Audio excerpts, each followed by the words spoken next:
So they wanted something that could fly between the trees and under the trees.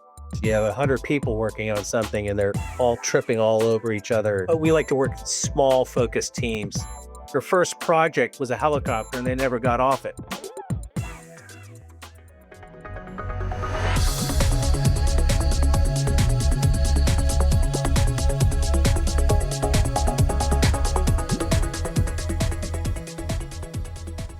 Hello, I'm Ben Sampson, editor of Aerospace Testing International, the world's leading magazine dedicated to the application of testing, evaluation, and inspection in the aerospace industry.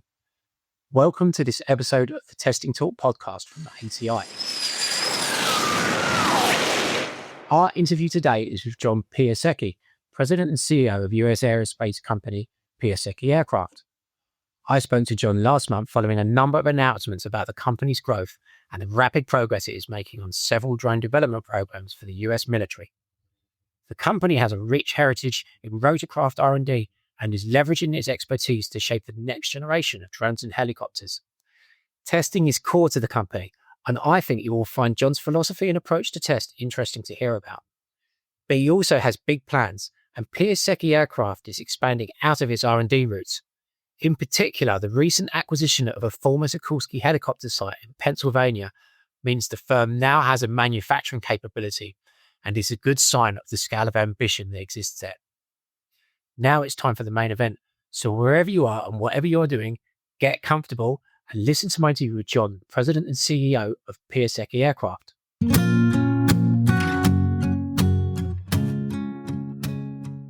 I wonder if you could just give a little bit of background on your company and what it is you do, who you work for.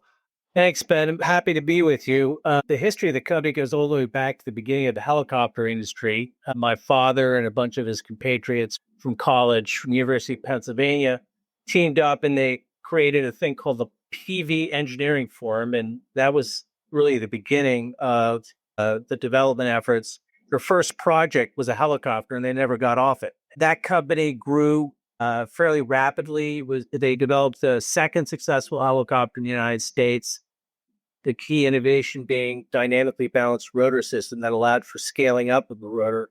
The second key invention was the development of the tandem rotor, the configuration where you have two rotors turning in the opposite direction, which allowed for the elimination of the classic tail rotor and the devotion of all of the power installed to lift because the two rotors were counteracting each other's torque. So that allowed for helicopter to become a very practical platform, notwithstanding that the power plants at the time were, heavy radial engine type power plants. That company grew very rapidly because their aircraft could lift 3 times the payload of anything flying, and really opened the door for helicopters to perform many of the missions that they perform today. The Marines used the early tandems to demonstrate vertical envelopment. The Navy used it to pioneer anti-submarine warfare and mine clearance, and the Army used it for air assault tactics development. That company grew very rapidly. They had a larger backlog than I think all the other companies combined in the industry at the time. And ultimately, they were invested into by the Rockefellers and the DuPonts, and they produced tandem rotor products. And then that company was ultimately sold to Boeing and continues to produce those tandem helicopters as well as the Apache and the V-22 helicopters. My father and his compatriots split out of the company in the late 50s to create Piasecki Aircraft Corporation, which has had primarily a research and development mission. Having established the tandem rotor helicopter, they went on to expand the vertical lift capabilities into other areas like high-speed compound helicopters, flew the first unmanned quad-rotor helicopter back in the late 50s, aerial jeeps, vehicles that had both air and ground mobility capability, super heavy lift hybrid vehicles that combine both lighter than air and dynamic lift of helicopters. That was the Helostat project. So all of these R&D efforts were really focused on trying to expand vertical lift capabilities into areas that conventional helicopters were challenged. Could you just tell me about an aerial jeep? How does that work? We're a series of platforms my father developed for the Army in the late 50s. And there was, at the time, a very significant concern within the Army about the Russian development of shoulder fire, what we call man pads today. And they were concerned that helicopters just were not going to be survivable in the battlefield. So they wanted something that could fly between the trees and under the trees and provide for vertical mobility to small ground units that were engaged with the Soviet in places like Eastern Europe. So that project was an R&D project funded by the Army Aviation Laboratory, and very successful from a technical point of view. That of the three programs that were established to explore this area, the Piasecki Aircraft probably was most successful, demonstrated all the capabilities, culminated in flight demonstrations of a vehicle that had hydrostatic powered wheels, so it could drive on the ground and also fly with the passenger load of about 5 people. And ultimately, the Army decided to go with conventional helicopters in Vietnam, but it was a demonstration of what the realm of the possible was. Interesting enough, that whole mission area of providing organic vertical mobility to ground troops is an area that is coming back. It's certainly something we've always kept our finger on the pulse of, because as we evolve our warfighting concepts to respond to emerging technology, particularly anti-access and aerial denial weapons that both Russia and China are deploying, the Army and Marine Corps, all the services are looking at what they call distributed operations, where they break out their formations into much smaller mobile units that maintain survivability in a dynamic mobile environment so that the enemy can't get a fix on them. And so that's going to generate a huge demand for both vertical mobility and autonomy going forward. So this is actually a theme that a lot of the challenges that the company took on early in its life remain challenges, and we're bringing to bear 2 or 3 generation later technologies to try to develop practical solutions. Now, I was going to say this: is there any kind of inheritance from that project into what you're doing now? And modify aircraft in order to achieve our demonstration objectives. The development process at Piasecki doesn't start off with a specific idea. It starts off with a problem and understanding the problem. And many times the customer knows they have a problem, and you work to develop innovative solutions. In many cases, they don't know that they have a problem, or they don't know they have an opportunity. And that's where, in both cases, creativity needs to be brought to bear on solving a problem rather than taking a solution and applying it to a problem. And that's probably a key attribute of the company that is core to the way we develop things, is the need has to drive the solution. And, the company is very heavily engineering oriented, but we have prototype fabrication capabilities that allow us to take those ideas and rapidly and affordably develop technology demonstrators that validate the key aspects of those concepts so that the customer can refine their requirements and advance in the development cycle towards a useful product. So you're working with civil and defense customers, or? I would say we're dominated in many respects, at least throughout the history of the company, by the military challenges, because there is such unique problem sets there that the demand is solutions. However, I would say over the past 10 years, we have increasingly been engaged in the commercial sector, because a lot of the technologies, particularly in the area of automation and advanced flight controls and propulsion technologies, are emerging where they can translate to real value in the commercial marketplace, primarily in affordability and utility. That's the biggest area because the commercial marketplace is really driven by the bottom line, the economics of vertical flight. What, what are you guys working on at the moment? What's the kind of focus for the company? Well, one project we're doing is called Ares, the Aerial Reconfigurable Embedded System, and it is a tilt duct VTOL aircraft that really was designed to be able to operate in confined places like small ship deck, helipads, and be able to then fly long distances to an objective, deliver support to small units that are in complex terrain. Really came out of early studies on ways of being able to autonomously CASEVAC, both deliver time critical medical supplies and then also to extract casualties without exposing, manned helicopter and or crews, to hostile threats. So that program has gone through several, phases of first conceptual design that uh, detailed design under a DARPA contract. We were down selected to build a proof of concept demonstrator. That aircraft was ultimately transitioned to Air Force funding and is achieved first flight in September of 2024. The primary mission module was a thing called the M4 that the Army paid us to develop, which is a convertible module that can be used for CASEVAC, it can be used for cargo, and it can be used for personnel transport. And so So how big is this? How big is Ares? You carrying one person or? you can carry 4 casualties in the module. Mhm.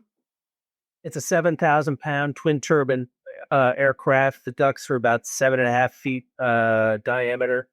It's really designed to be able to land in a city street because the ducted fans have such a small footprint. Well, we selected the ducted fan because one of the spec requirements was that it be able to operate from a road. So it has some challenges to it. The narrow dimensions really require a closely coupled aircraft and pitch. And so we have a monocyclic implementation along with collected and ducted fans.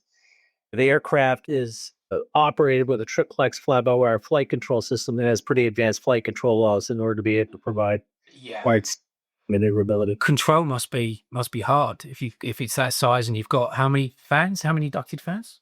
2 ducted fans. Is that the toughest challenge of that vehicle? Now, the key demonstration is going to be the evolution from hover or low speed flight into transition with tilting the ducts into forward flight, wing-borne operation, and then back. Not only do you have to transition to wing-borne flight, you have to transition back and be able to land in one piece, which is key to any successful operation. So how many people driving the company as a whole? I mean, if you can tell me that. That has about, I would say, 25 people working on it. Uh-huh. Each project evolves over time. On average, when you're going to a prototype aircraft fabrication and testing sequence, that's about the size of a team that can work effectively together. One of the key things is to be able to try and demonstrate new concepts and technologies without all in the budget. One of the challenges I've seen in our industry is that you have these programs, you have 100 people working on something and they're all tripping all over each other. But we like to work in small focused teams where you have cross-discipline engineering support. The engineers work with the mechanics in building the aircraft and testing the aircraft or operating it. Is there any other projects that you want to mention at this stage? I mean, there was a bewildering array of projects on your website when I looked. Another project that we're working on is hydrogen fuel cell propulsion. This whole possibility of transitioning away from the turbine engine into electrified propulsion has great potential for reducing the cost of operations, which is probably the most significant barrier to broader civil use of vertical mobility platforms. We got very involved in this at the request of a customer back in 2017 and did our initial studies on viable platform configurations and propulsion. That customer specified, lithium-ion batteries as the energy source. And once we completed our, initial phase of that design, I said, well, look, everything here is hanging on you being able to get access to a battery that has certain energy density and power, specific power.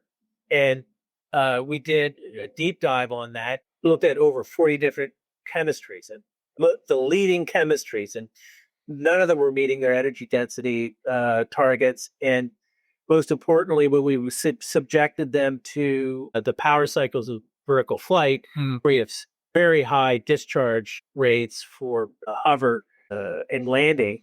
Those high C rates resulted in an order of magnitude reduction in cycle life of the battery. So all of a sudden, what was perceived as being a path to affordability, it was not. We put the data through the cost calculator, and it showed a marginal 6% reduction in operating costs relative to the turbine. Our customers are not going to make the transition from a very well established technology like the turbine to a battery for only a 6% reduction in operating costs. And that's projected operating costs and could very easily evaporate. So we got involved with hydrogen fuel cells as an alternative, and specifically high temp proton exchange membrane fuel cells, which are very different from low temp fuel cells in that the reaction chamber operates at about twice the temperature, about 300 degrees Fahrenheit, relative to low temp, which is around 150 or so, and has the ability to have about 5 times the energy density of lithium-ion batteries and about 2 times the specific power of low temp fuel cells.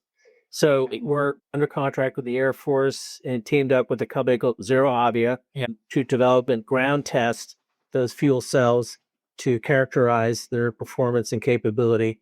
And it's an iterative, development program where we're doing improvements and transitioning in technology improvements as we develop the fuel cells, which is sort of that philosophy of iterative development is a key aspect of the way Piasecki does business. We are devoted to test as a means of benchmarking technical maturity and then informing further development.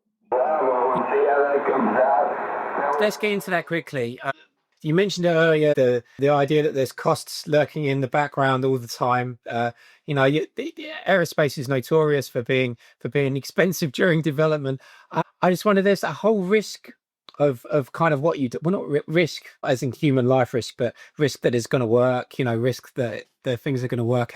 And then there's this ongoing thing of safety and testing.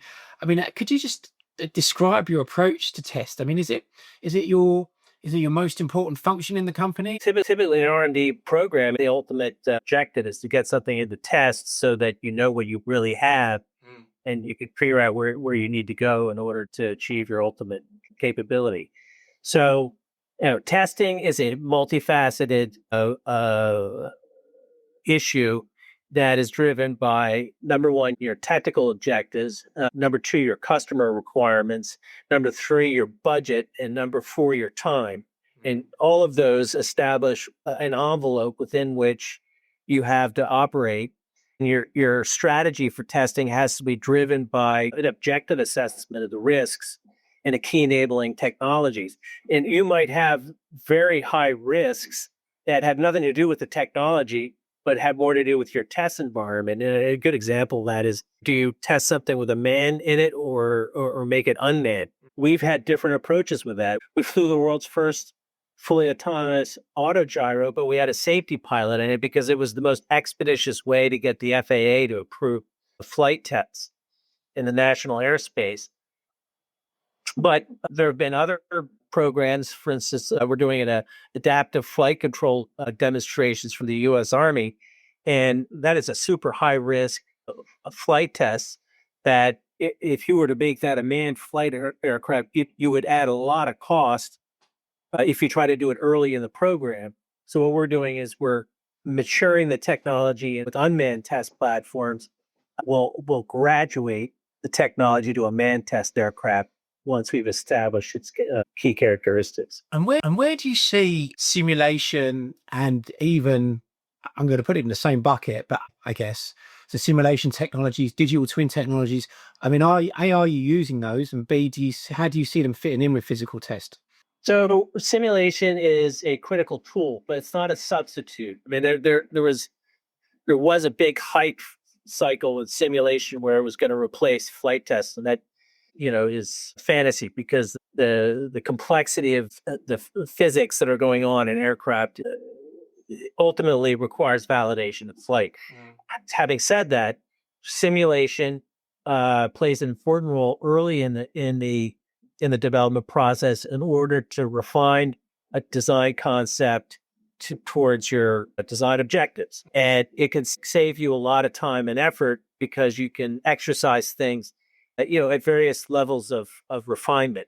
Then it plays an important role in development because it allows you to integrate systems on the aircraft before you go to flight and verify that hardware and software elements are working in a way that is necessary for the aircraft to function safely.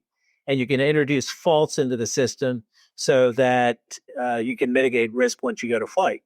And then simulation, if you have a manned flight test, or even unmanned, simulation is an important part of training for the operator or the pilot to be able to familiarize themselves, exercise the vehicle in the test environment that you're planning for, so that number one, they have develop the skills to effectively operate the vehicle safely, and number two, your flight test is as efficient as possible. So when you go up, you can economize your flight testing activity to verification points as opposed to having to paint the full spectrum of the flight envelope.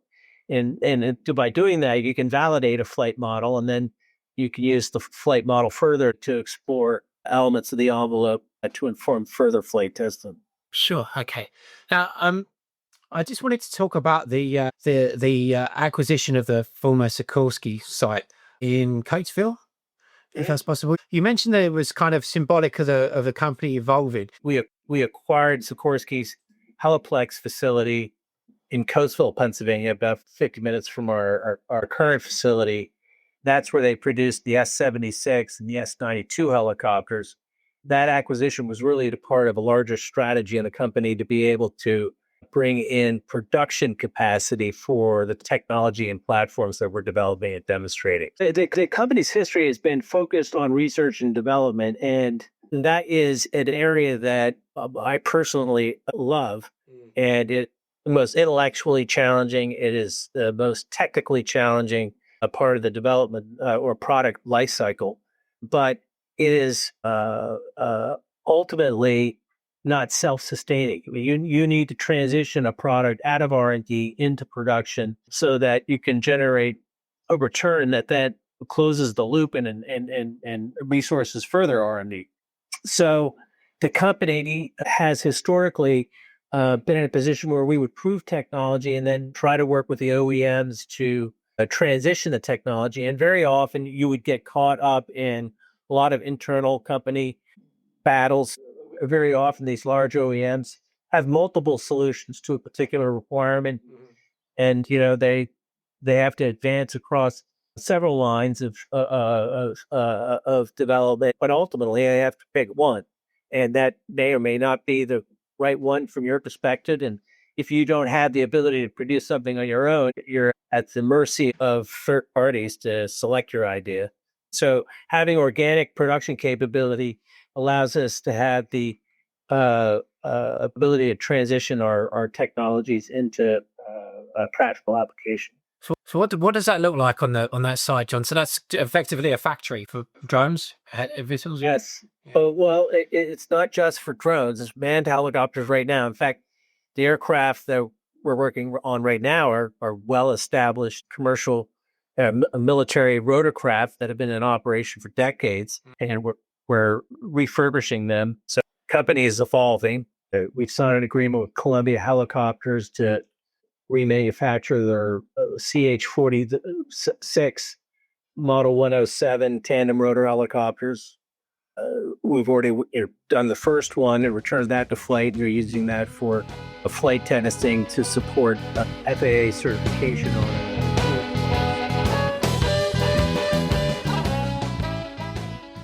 I hope you enjoyed this conversation with John Piasecki, President and CEO of Piasecki Aircraft. Join us again soon for another episode of the Testing Talk podcast from ATI. In the meantime, stay in touch with us at aerospace-testing-international.com or LinkedIn and via this podcast. That's it from me. Until next time.